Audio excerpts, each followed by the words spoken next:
நாங்கள் உங்களோட இருப்போம்.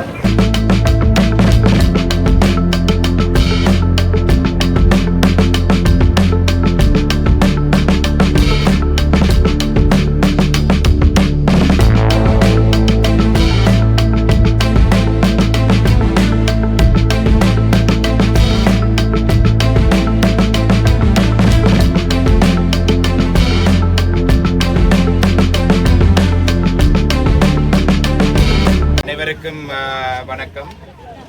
2025 ஆண்டிலே ஐநா மனித பேரவையிலே நடக்கும் கூட்டத்தொடரிலே இலங்கை தொடர்பான ஒரு அறிக்கை அடுத்த வாரத்திலே வர இருக்கின்றது. அதிலே முதல் கட்டமாக இலங்கை அரசாங்கத்தினுடைய நிலைப்பாடை பற்றி அறியக்கூடியதாக இருக்கின்றது. இலங்கை அரசாங்கத்தினுடைய நிலைப்பாடு தமிழ் மக்களுக்கு எதிரான நிலைப்பாடாகவே இருக்கின்றது. கடந்த காலத்திலே இந்த இனப்படுகொலையை செய்த அரசாங்கமாக இருக்கட்டும், அதனை தொடர்ந்து வந்த அரசாங்கங்களாக இருக்கட்டும், இந்த அனைத்து அரசாங்கங்களும் தமிழ் இனத்துக்கு நீதி கிடைக்க வேண்டும் என்ற விடயத்திலே நேர்மையாக நடந்து கொள்ளவில்லை என்பது பொதுவான ஒரு குற்றச்சாட்டு. தேசிய மக்கள் சக்தி அரசாங்கத்தை பொறுத்தளவிலே தேசிய மக்கள் சக்தி அரசாங்கம் இந்த இன அழிப்பு நடந்த இறுதி யுத்தத்தின் காலப்பகுதியில் மிக முக்கியமாக மஹிந்த ராஜபக்ஷ தரப்புடன் ஆட்சியில் இருந்தவர்கள். இவர்கள் தற்பொழுது கடந்த கால அரசாங்கங்கள் சொன்னது போலவே ஒரு உள்நாட்டுக்குள்ளே இலங்கை அரசாங்கமே இந்த இனப்படுகொலையை விசாரணை செய்ய வேண்டும், காணாமாக்கப்பட்டவருக்கான நீதி விடயத்திலே சர்வதேச ரீதியான எந்த தலையீடும் இருக்க முடியாது, சர்வதேச ரீதியான அழுத்தங்களை தாங்கள் ஏற்றுக்கொள்ள மாட்டோம், ஆக குறைந்தபட்சம் ஒரு கலப்பு நீதிமன்றம், அதாவது சர்வதேச நீதியரசர்களை உள்ளடக்கிய ஒரு கலப்பு நீதிமன்றத்தை கூட இந்த என்பிபி அரசாங்கம் நிராகரித்திருக்கின்றது. அந்த வகையிலே இவர்கள் இதிலே பல விடயங்களை சொல்லலாம். நான் உண்மையிலே எங்களுடைய காணாமாக்கப்பட்ட உறவுகளுடைய இந்த ஒன்றியம், இந்த தாய்மார், அவருடைய குடும்பத்தினர் தொடர்ச்சியாக 5 நாட்களாக இந்த கம்பிலுவில் மண்ணிலே தொடர்ச்சியாக இந்த போராட்டத்தில் ஈடுபட்டார்கள். அவர்கள் மிகவும் இந்த வெயிலுக்கு மத்தியிலேயும் கஷ்டத்துக்கு மத்தியிலேயும் இந்த உண்ணாவிரதம் இருக்கும் பொழுது நீண்ட நேரம் நான் பேச விருப்பப்படவில்லை. இருந்தாலும் முக்கியமான சில விடயங்களை நாங்கள் சொல்லிதான் ஆக வேண்டும். இந்த என்பிபி அரசாங்கம் வருகை தந்த பிற்பாடு ஐநா மனித உரிமை பேரவையோட சம்பந்தப்பட்ட விடயங்களிலும் இராணுவத்தினரை பாதுகாக்கும் வகையாகவும் இன அழிப்பை செய்த அரசாங்கங்களை பாதுகாக்கும் வகையாகவும் நடவடிக்கையிலே ஈடுபடுறார்கள். அதே நேரத்திலே பயங்கரவாத தடுப்பு சட்டம் என்ற இந்த சட்டம் தாங்கள் ஆட்சிக்கு வந்தால் பயங்கரவாத தடுப்பு சட்டத்தை முழுமையாக நீக்குவோம் என்று சொன்ன அரசாங்கம் ஆட்சிக்கு வந்து ஒரு சில மாதங்கள் கடந்து நாங்கள் கேள்வி எழுப்பிய பொழுது 2025 ஆண்டு 9ஆம் மாதத்துக்குள்ளே பயங்கரவாத தடுப்பு சட்டத்தை நீக்குவோம் என்று சொல்லியிருந்தார்கள். ஆனால் கடந்த வாரமும் பயங்கரவாத தடுப்பு சட்டம் இந்த நாட்டிலே பாதிக்கப்பட்டிருக்கிறது. இன்று காணாமாக்கப்பட்ட பலர் இந்த பயங்கரவாத தடுப்பு சட்டத்தின் கீழே கைது செய்யப்பட்டவர்கள் இன்று காணாமாக்கப்பட்டிருக்கிறார்கள். இது மாத்திரமல்ல, இன்று செம்மணி போல மனித புதக்குழிகளை இனம் கண்டு குறிப்பாக கொழும்பிலே பலர் பேசாத, அதாவது செம்மணி, கொக்கு தொடுவாய் போன்ற பிரதேசங்களை பற்றி பெருமளவாக பேசப்பட்டாலும் கூட கொழும்பிலே அந்த துறைமுகத்தை அண்டிய பிரதேசத்திலே கண்டெடுக்கப்பட்ட மனித புதக்குழியை பற்றி அரசாங்கம் நான் கேள்வி எழுப்புகிற பொழுதும் கூட அதை மூடி மறைக்கிறார்கள். என்றால் அதிலே பல குற்றச்சாட்டுகள் முன்வைக்கப்படுது.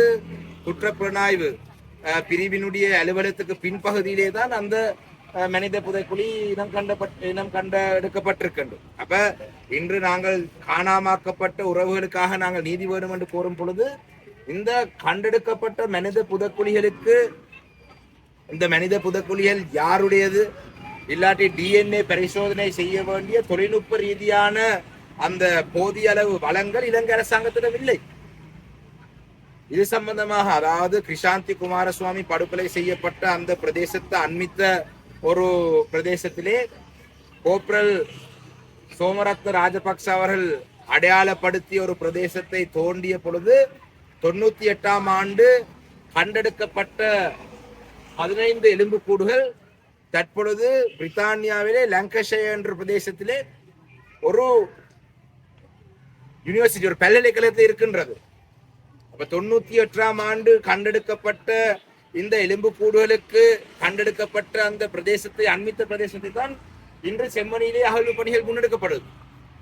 அப்ப இலங்கை அரசாங்கம் நாளைய தினம் இணங்கினால், அவங்க சம்மதத்தை தெரிவித்தால், தற்பொழுது பிரித்தானியாவிலே இருக்கிற அந்த எலும்புக்கூடுகளிலே ஆரம்ப கட்ட டிஎன்ஏ பரிசோதனைகள் செய்தாலே இது எந்த காலப்பகுதியிலே அடக்கம் செய்யப்பட்டவர்கள் என்ற ஆரம்ப கட்ட ஒரு விவரங்களாவது கிடைக்கும். ஆனால் அதை கூட செய்வதற்கு இந்த ஜேவிபி என்பிபி அரசாங்கம் மறுத்து கொண்டிருக்கிறார்கள். அந்த வகையிலே பாதிக்கப்பட்ட சமூகத்தினுடைய பிரதிநிதி என்ற வகையிலே பாதிக்கப்பட்ட சமூகத்தினுடைய கருத்து எவ்வாறு இருக்குது என்று சொன்னால், நாங்கள் சர்வதேச ரீதியான விசாரணை இல்லாத எதையுமே நாங்கள் ஏற்றுக்கொள்ள தயாரில்லை.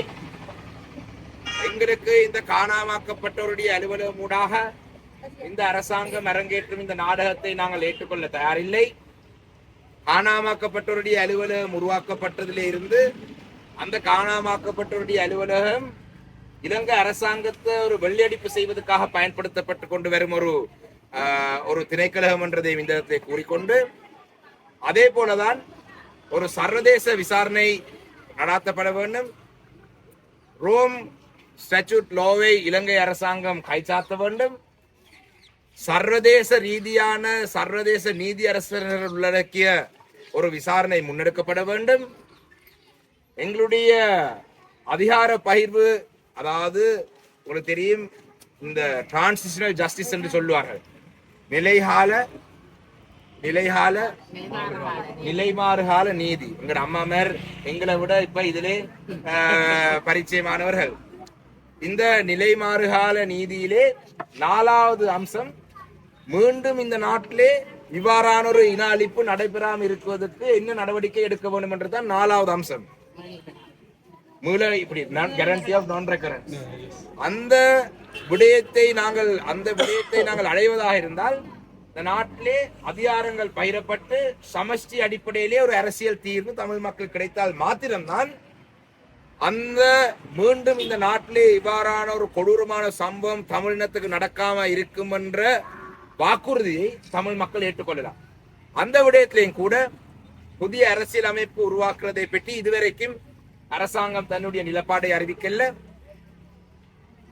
தற்பொழுது தமிழ் மக்கள் ஒரு நிரந்தரமான முழுமையான அரசியல் தீர்வாக ஏற்றுக்கொள்ளாவிட்டாலும் கூட அரசியல் அமைப்பிலே தற்பொழுது அதிகார பயிர்வுக்கு இருக்கும் மாகாண சபை முறைமையை நடைமுறைப்படுத்துகிறார்கள் இல்லை. இப்படி பார்த்தால் தமிழ் மக்களுக்கு எதுவும் இல்லை, காணியும் விடுவிக்கிறார்கள் இல்லை. சரி, இது எல்லாத்தையும் ஒரு புறம் வைத்து அபிவிருத்தி நடக்குது என்று பார்த்தால் அபிவிருத்தியும் இல்லை. காங்கேசன்துறை துறைமுகம் இந்திய அரசாங்கத்துடைய நிதியிலே முழுமையாக இலவசமாக இலங்கை அரசாங்கத்துக்கு செய்து தர தயார் என்று அறிவித்தல் கொடுத்தும் கூட தமிழ் மக்களுடைய பொருளாதாரம் ஒரு தன்னிறைவு பெற்ற ஒரு பொருளாதாரம் தமிழ் மக்கள் இருக்கக்கூடாது என்ற நோக்கத்துடனாக இருக்கலாம், அதை மறுக்கிறார்கள். அந்த வகையிலே எங்களுடைய 2025ஆம் ஆண்டிலே இந்த ஐநா மனித உரிமை பேரவையிலே முன்னெடுக்கப்பட்டு கொண்டிருக்கிற விடயங்கள் சம்பந்தமாக பாதிக்கப்பட்ட தரப்பினுடைய அதிருப்தியை இந்த இடத்திலே நான் அவர்களுடைய சார்பிலே நான் வெளிப்படுத்துகின்றேன். நாங்களும் எங்களுக்கும் அதிருப்தி இருக்கின்றது. ஏன்னா நாங்கள் பல கோரிக்கைகள் முன்வைத்திருக்கிறோம். பாதுகாப்பு சபைக்கு இலங்கை பொறுப்பு பாரப்படுத்துங்கள் என்று நாங்கள் சொல்லியிருக்கிறோம். இந்த சர்வதேச விசாரணை மேற்கொள்ளுங்கள் என்று நாங்கள் சொல்லியிருக்கிறோம். இந்த எந்த விடயமும் உள்வாங்கப்படாமல் இலங்கை